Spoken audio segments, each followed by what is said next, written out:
Hello दोस्तों, one time again Akhi Chaudhary in front of you, and today I am going to teach you about three words, three phrases: yearn for, long for, and crave. So today we will discuss about these three phrasal verbs and what is the difference between these phrasal verbs. So guys, first सबसे पहले हम सीखेंगे yearn for के बारे में। yearn for क्या होता है? मतलब जब आप इमोशनली तौर पे या फिजिकली तौर पे किसी चीज को चाहते हो, किसी चीज के लिए तरस रहे हो, तो उस केस में हमें yearn for का यूज करना चाहिए। और आपको याद रखना है, yearn के साथ for का इस्तेमाल कंपलसरी होता है, जिसको हिंदी में कहते हैं तरसना। और ये इमोशनली और फिजिकली दोनों तौर पर आप किसी चीज के लिए तरस रहे हो। To want something from the heart very much, especially when it is far away or not with you. जब कोई चीज तुम्हारे साथ नहीं है या कोई व्यक्ति तुम्हारे साथ नहीं हो, तुम उससे मिलने के लिए, उसको देखने के लिए तरस रहे हो, तो उस केस में हमें yearn for का यूज करना है।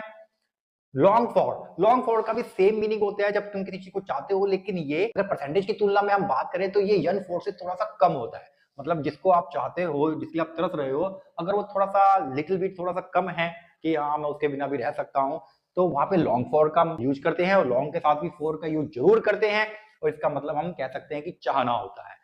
क्रेव, क्रेव का मतलब होता है तलब होना। ये हमेशा ही सिर्फ और सिर्फ किसी थिंग के लिए, किसी वस्तु के लिए ही यूज होता है, जब तुम किसी चीज के लिए तरस रहे हो। जैसे कि एक अल्कोहलिक पर्सन होता है जो ड्रिंक करता है, वो ड्रिंक की उसकी तलब होती है, वो उसको चाहिए।